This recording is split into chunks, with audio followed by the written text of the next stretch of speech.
Everyone, welcome to my channel which is simple learning. और आज हम पढ़ेंगे क्लास 7 के फिजिक्स का चैप्टर जिसका नाम है फिजिकल क्वांटिटीज एंड मेजरमेंट्स, यानी कि जो फिजिकल क्वांटिटीज होती हैं और उनका मेजरमेंट। तो फिजिकल क्वांटिटीज क्या होती हैं और उनका मेजरमेंट कैसे करते हैं।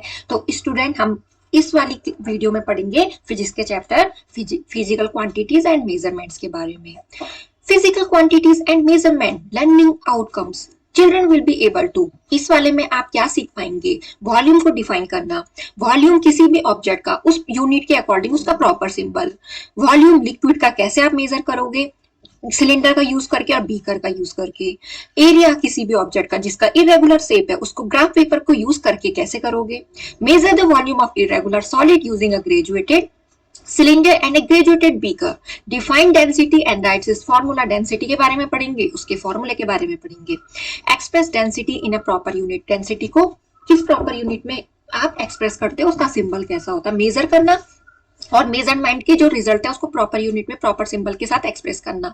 Physical quantities and measurement, measurement of volume, 3D concept, यानी कि कॉन्सेप्ट किसका, यूनिट वॉल्यूम कैसे निकालोगे, एरिया को मेजरमेंट कैसे करोगे, डेंसिटी स्पीड का कैलकुलेशन कैसे करोगे, तो हम इस चैप्टर में पढ़ेंगे। फिजिकल क्वांटिटीज एंड मेजरमेंट, जो फिजिकल क्वांटिटी और मेजरमेंट है वो क्या होते हैं स्टूडेंट? वो होते हैं वॉल्यूम, डेंसिटी, एरिया और स्पीड। इसके बारे में आप पढ़ोगे। We have already studied that the physical quantity is something that can be measured. हमने पहले भी पढ़ा है। क्या पढ़ा है हमने? जो फिजिकल क्वांटिटी है वो कुछ है जिनको हम मेजर कर सकते हैं। And that the physical quantities are of two types, और वो टू टाइप्स की होती है जिसका नाम है फंडामेंटल। एक तो फंडामेंटल हो गया उसका टाइप, एक हो गया derived. Fundamental physical quantity, basic physical quantity that does not depend upon other physical quantities. जो बेसिक फिजिकल क्वांटिटी है जो डिपेंड नहीं करती है अदर फिजिकल क्वांटिटी पे, उसको बोलेंगे हम फंडामेंटल फिजिकल क्वांटिटी। उसके एग्जांपल है लेंथ, मास, टाइम, टेम्परेचर। और derived physical quantity that depends on और is derived from other physical quantities. जो फिजिकल क्वांटिटी डिपेंड करती है और डिराइव्ड होती है इन फिजिकल क्वांटिटी से, उनको बोलते हैं डिराइव्ड, यानी कि जो डिराइव्ड हो रही है। जैसे वॉल्यूम, एरिया, डेंसिटी, स्पीड, ये है डिराइव्ड फिजिकल क्वांटिटी। और फंडामेंटल है स्टूडेंट लेंथ, मास, टाइम और temperature. In the previous class we have learn about the fundamental physical quantity. इससे पहले जो आपकी 6th क्लास रही होगी, आपने उसमें फंडामेंटल फिजिकल क्वांटिटी जैसे कि लेंथ, मास, टेम्परेचर और टाइम के बारे में पढ़ लिया होगा। और इस चैप्टर में आप पढ़ेंगे डिराइव्ड फिजिकल क्वांटिटीज के बारे में, जैसे कि वॉल्यूम, एरिया, डेंसिटी और स्पीड। अब हम वॉल्यूम के बारे में पढ़ेंगे। तो वॉल्यूम क्या है? Volume is the amount of space occupied by an object और सब्सटेंस। वॉल्यूम क्या है? एक स्पेस, अमाउंट यानी कि मात्रा है उस स्पेस की जितनी वो ऑक्युपाई कर रहा है, घेर रहा है। ठीक है, कौन? ऑब्जेक्ट, या तो सब्सटेंस या ऑब्जेक्ट। जैसे कि a box occupies some space and this space is known as its volume. जो बॉक्स है वो ऑक्युपाई करेगा कुछ स्पेस को और उसको बोला जाएगा उसका वॉल्यूम। जो वो स्पेस ऑक्युपाई कर रहा है उसको वॉल्यूम बोला जाएगा। Similarly if you pour some water into a glass, the water occupies some space. ऐसे ही अगर आप किसी ग्लास में पानी को डालते हैं तो वो वाटर भी ऑक्युपाइज करता है स्पेस उस वेसल में। This space represent the volume of water, और ये स्पेस रिप्रेजेंट करेगा उस वॉल्यूम को। किसके वॉल्यूम को? वाटर के वॉल्यूम को स्टूडेंट। तो ये है ना, जैसे कि आप ये देख रहे हैं इस वीडियो में, तो जैसे कि आप इस बॉटल से वाटर डाल रही हैं तो वो भी क्या कर रहा है स्टूडेंट? स्पेस ऑक्युपाई कर रहा है ना इस वेसल के अंदर। तो वो हो गया volume. Volume is derived physical quantity and it can be derived bye knowing the length. अब देखिए इसको डिराइव्ड फिजिकल क्वांटिटी क्यों कहा गया वॉल्यूम को? क्यों? क्योंकि ये डिराइव्ड हो रखा है किससे? जिसको हम जानते हैं लेंथ। हमने पढ़ा था ना कि लेंथ क्या है? फंडामेंटल फिजिकल क्वांटिटी है और वो डिराइव्ड हो रखा है ब्रेथ से। यानी कि आप जब तक लेंथ, ब्रेथ, हाइट को बोलते हैं डेप्थ, उस ऑब्जेक्ट की या सब्सटेंस की, जब तक नहीं जान पाओगे तब तक आप वॉल्यूम भी नहीं निकाल पाओगे। तो इसलिए इनको कहा गया है क्या?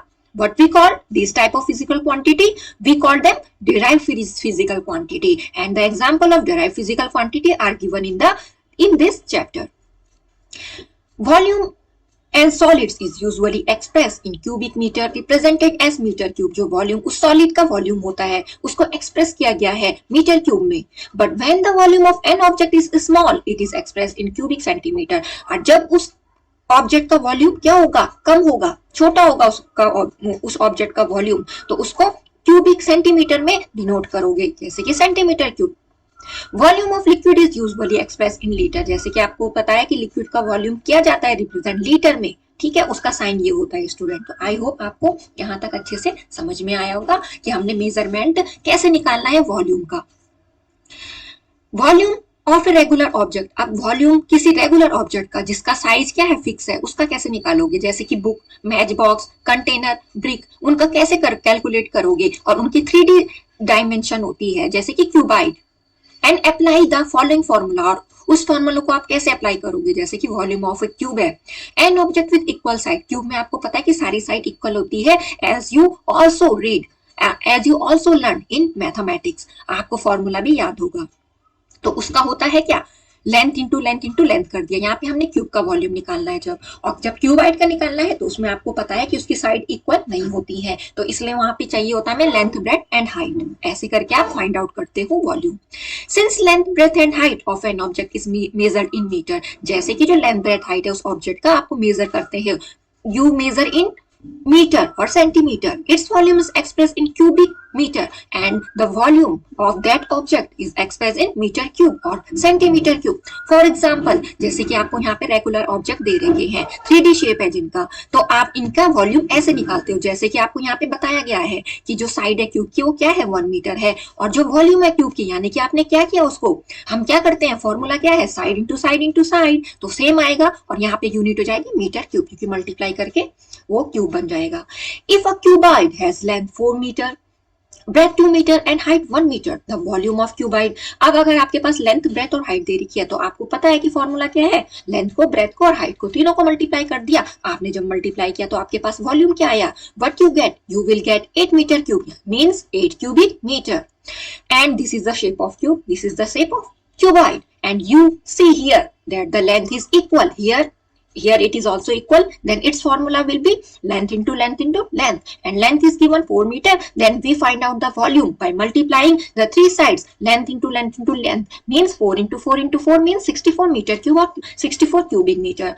Cuboid is length, breadth and height, and when you multiply both three sides, because in cuboid the sides are not equal and it is length, it is breadth and it is height, then according to, after applying the formula, you have to multiply length, breadth and height. 6 meter 4 into 3 means you have got the answer 72 cubic meter or 72 meter cube.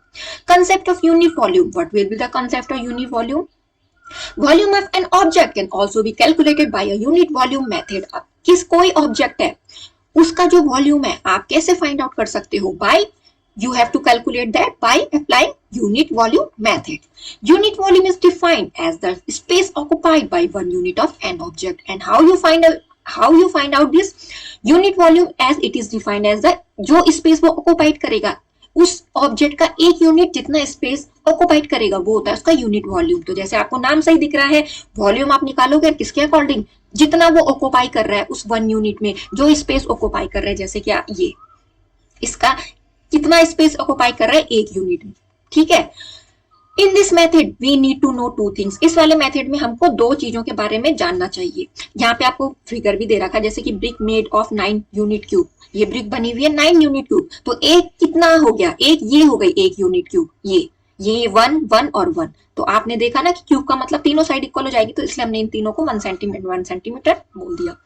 Volume of A small unit of an object, आप कैसे इस method में find out करोगे 2 things को, पहले आपको ये जानना जरूरी है, हमें वॉल्यूम पता होना चाहिए उस यूनिट का, स्मॉल यूनिट का उस ऑब्जेक्ट की, ठीक है, जो क्या हो गया वॉल्यूम मल्टीप्लाई करके ए क्यूब।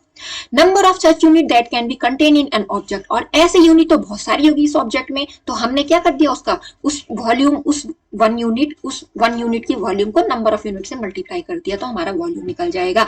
यानी कि ये 1 यूनिट हो गई, जितनी है उनको गिनोगे आप, उससे मल्टीप्लाई करके आपका निकल जाएगा।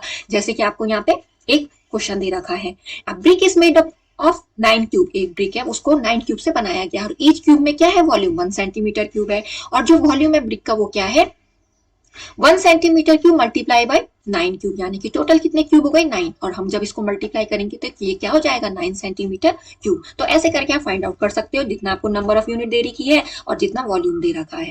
तो आई होप आपको समझ में आया होगा स्टूडेंट, हम वॉल्यूम ऑफ ऑब्जेक्ट कैसे निकालेंगे।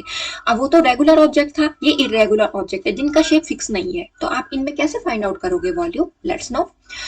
N object that doesn't have a regular और definite shape is known as irregular object, जैसे कि नाम ही से पता है जो ऑब्जेक्ट जिनका रेगुलर और डेफिनिट शेप नहीं होता है हम उनको बोलते हैं irregular object.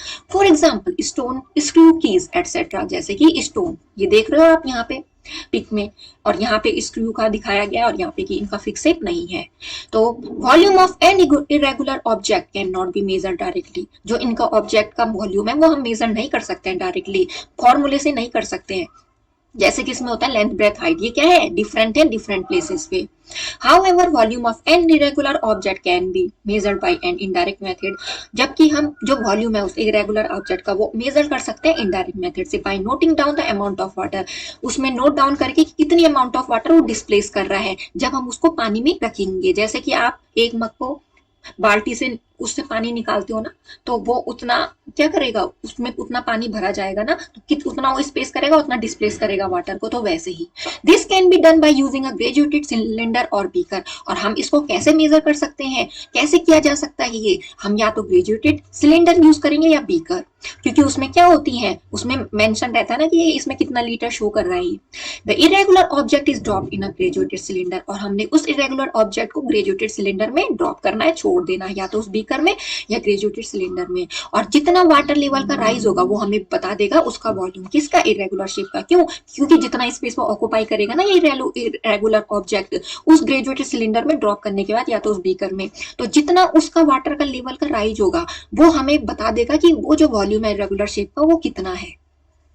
Volume of an irregular solid is usually express in metre, और उस इरेगुलर सॉलिड के वॉल्यूम को हम कैसे एक्सप्रेस कर सकते हैं, we express it in litre और millilitre since it is measured by the rise in water level. इसको हमने कैसा मेजर किया है, हमने ये देखा है कि उस वाटर लेवल में कितना राइज हो रहा है वाटर का।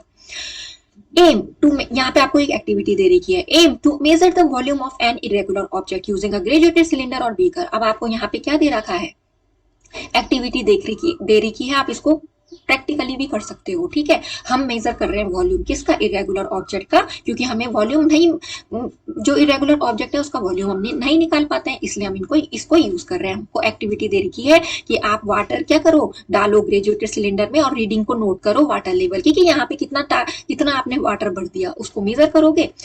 टेक एन इरेगुलर ऑब्जेक्ट, अब आप इरेगुलर ऑब्जेक्ट लोगे, जैसे कि एक पत्थर का टुकड़ा ले लिया, उसको थ्रेड से बांध दिया।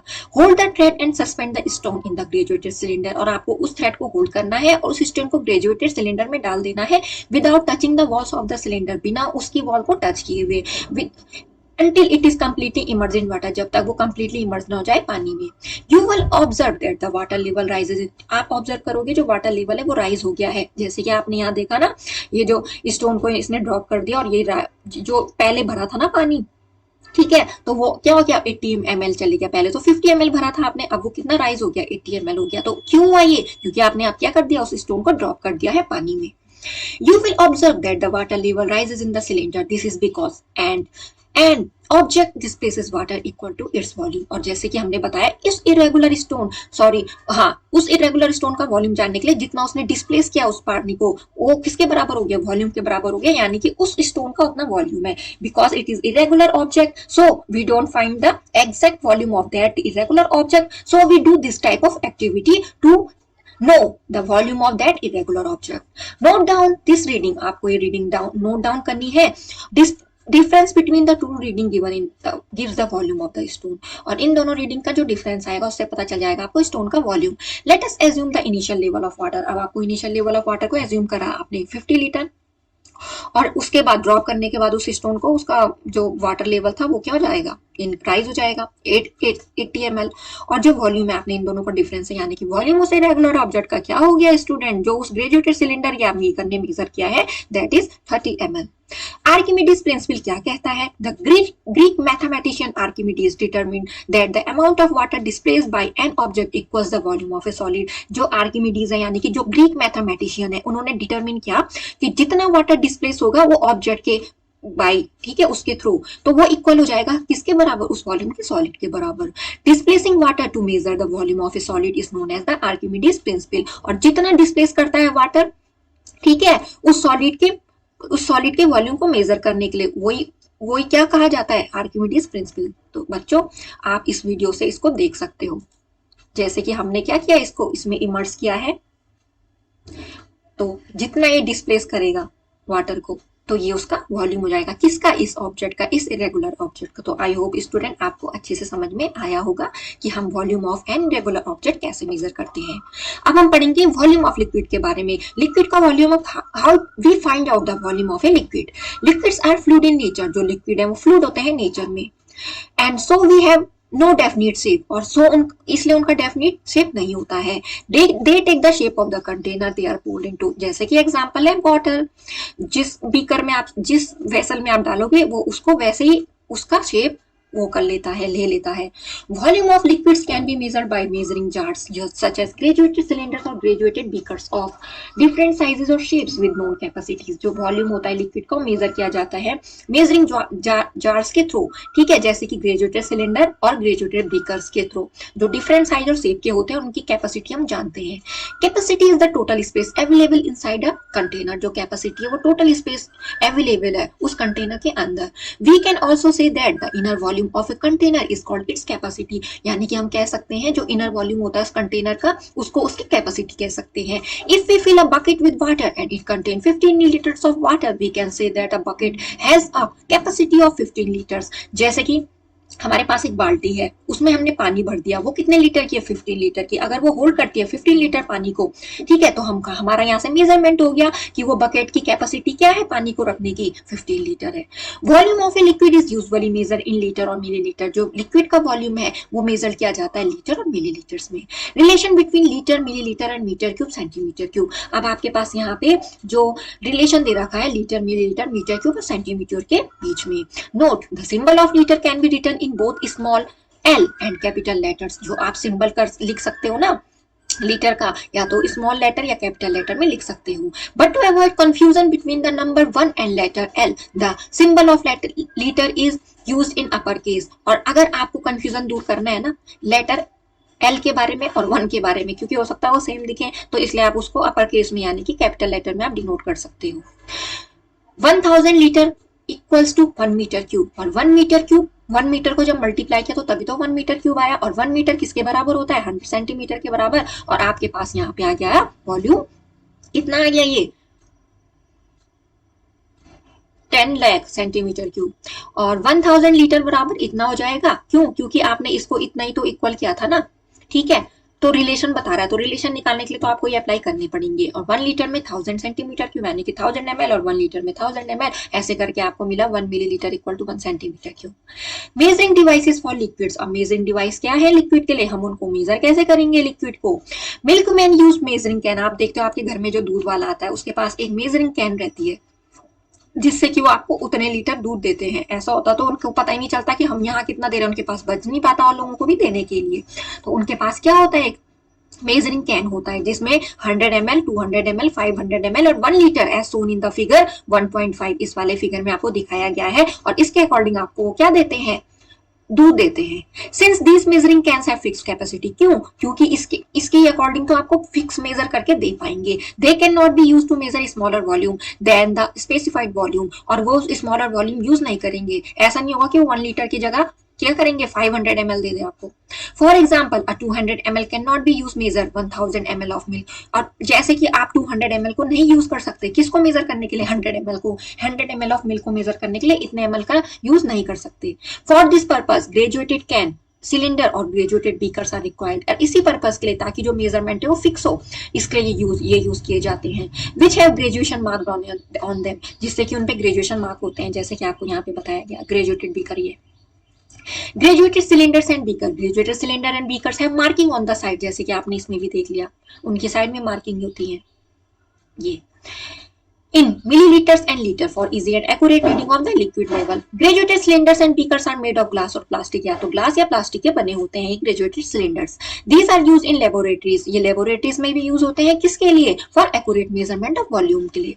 Liquid in a graduated cylinder has a slightly curved surface. और जो graduated cylinder है उनका slightly curved surface होता है, जैसे कि आपको यहाँ पे दिखाया गया है ये While reading the volume, it is important to keep the eye at the horizontal line of the bottom curve of a liquid. और अगर आपको एग्जैक्ट क्या देखना है, रीडिंग लेनी है वॉल्यूम की, तो ये इंपॉर्टेंट है कि आपको अपनी आई किस पे देखनी पड़ेगी, ये हॉरिजेंटल लाइन बनी हुई है ना, ये इनको टू अवॉइड पैरालैक्स एरर, ताकि आपकी जो पैरालैक्स यानी कि दूर से कई बार वो एक ही जैसे दिखते हैं ना, तो इस वजह से ये वाली बात ना हो। तो स्टूडेंट ऐसे करके आपने देखा कि आप different type of devices liquid को मेजरमेंट करने के लिए करते हैं। अब आप एरिया को कैसे कैलकुलेट करोगे? The term area means the surface covered by an object. जो एरिया है उसका मतलब क्या होता है? ये टर्म का मतलब क्या हुआ? जितना वो सरफेस कवर कर रहा है, कौन? Object. Area is a derived physical quantity. Area क्या है? डेराइव्ड फिजिकल क्वांटिटी है। क्यों? क्योंकि इसको निकालने के लिए हमें क्या करना पड़ता है? हमें चाहिए लेंथ, ब्रेथ चाहिए उस ऑब्जेक्ट की। Area is express in metre square. Area of a regular shape like a square, rectangle, circle और triangle can be calculated by a formula given below. Area आप रेगुलर शेप का कैसे निकाल सकते हो? जैसे स्क्वायर साइड इनटू साइड, यानी कि length into length.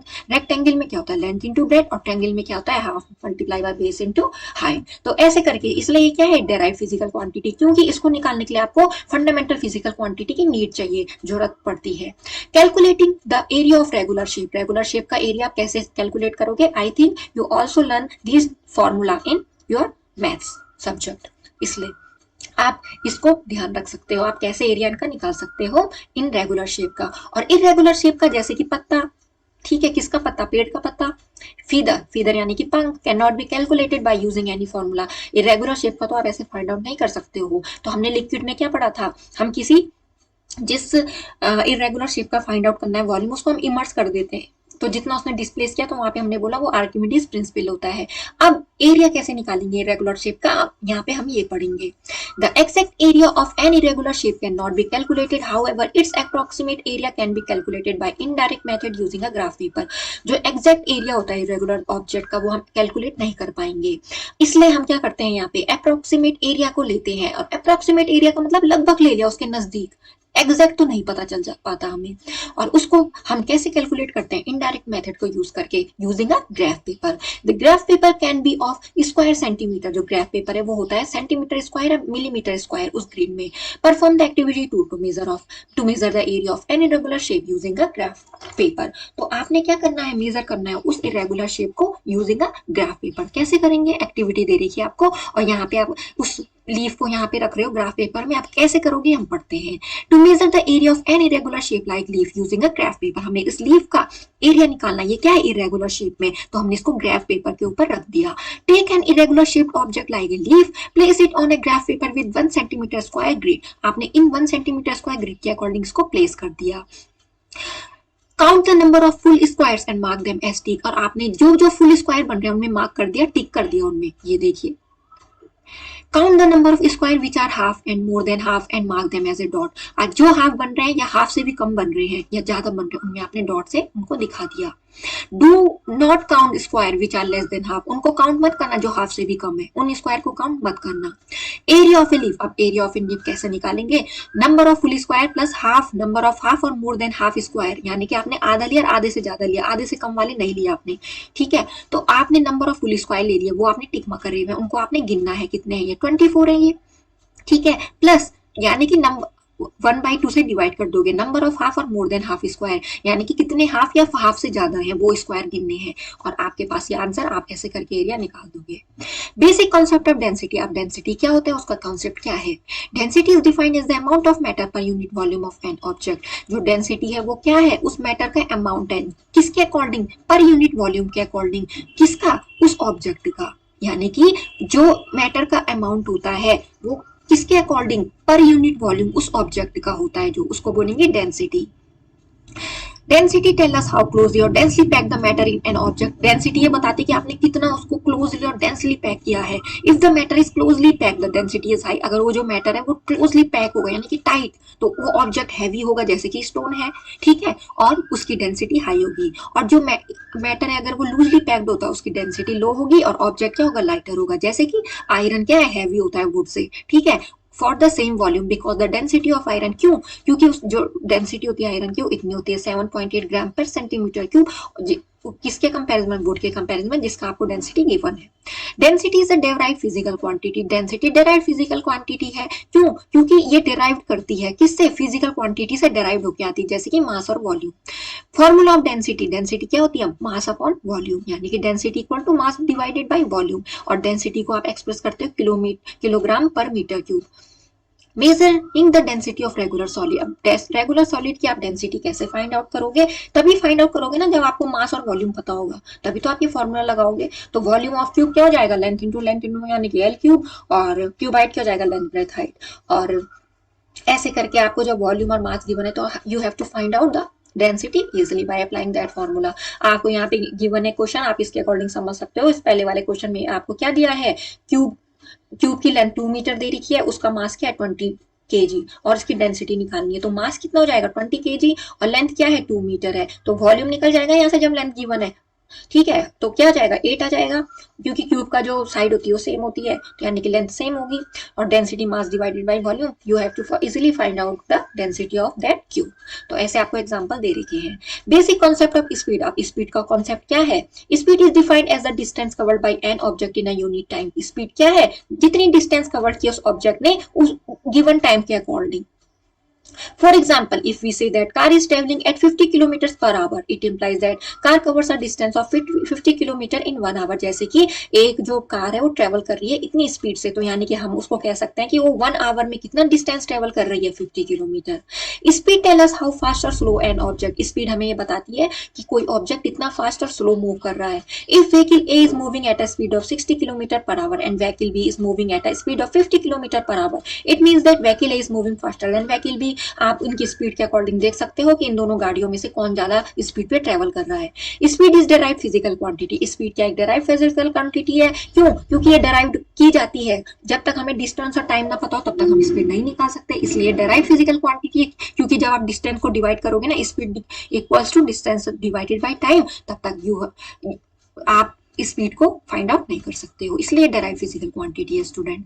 Formula of speed, we can calculate the speed of an object if we know two measurement. जैसे कि आपको मैंने बताया कि जब तक आपको डिस्टेंस और टाइम नहीं पता हो तो तब तक आप स्पीड नहीं निकाल सकते। और स्पीड को एक्सप्रेस किया जाता है किलोमीटर पर आवर में और मीटर पर सेकंड में। क्यों? क्योंकि डिस्टेंस की जो यूनिट होती है वो किलोमीटर होती है या आप मीटर, और टाइम को आप क्या ले सकते हो? आवर या सेकंड के अकॉर्डिंग।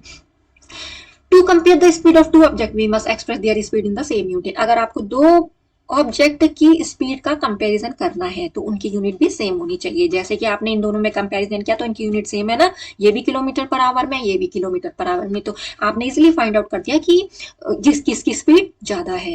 न्यूमेरिकल्स दे रखा है आपको, जैसे पहला है if an athlete runs 100 metre in 10 second what is the speed of an athlete. अगर एक एथलीट है वो 100 मीटर की दौड़ लगाता है 10 सेकंड में, तो उसकी स्पीड क्या होगी? You have to easily find out by applying the formula distance divided by time and you have to find the speed of that athlete. तो स्टूडेंट ऐसे करके आप इनको सॉल्व कर सकते हो। तो आई होप स्टूडेंट आपको ये चैप्टर अच्छे से समझ में आया होगा, फिजिकल क्वांटिटीज एंड मेजरमेंट्स के बारे में। जैसे कि हमने पढ़ा था फंडामेंटल फिजिकल क्वांटिटी और derive physical quantity. You have to already read about in 6th standard about the fundamental physical quantity, and in class 7th you learn about the derived physical quantity, how we measure the derived physical quantities, what different type of activities you have to do for measuring the volume, the area, and the length, breadth, height, etc. So student, I hope आपको आज का video अच्छे से समझ में आया होगा, ये चैप्टर समझ में आया होगा। Thanks for watching my videos, और मेरे चैनल को सब्सक्राइब करना ना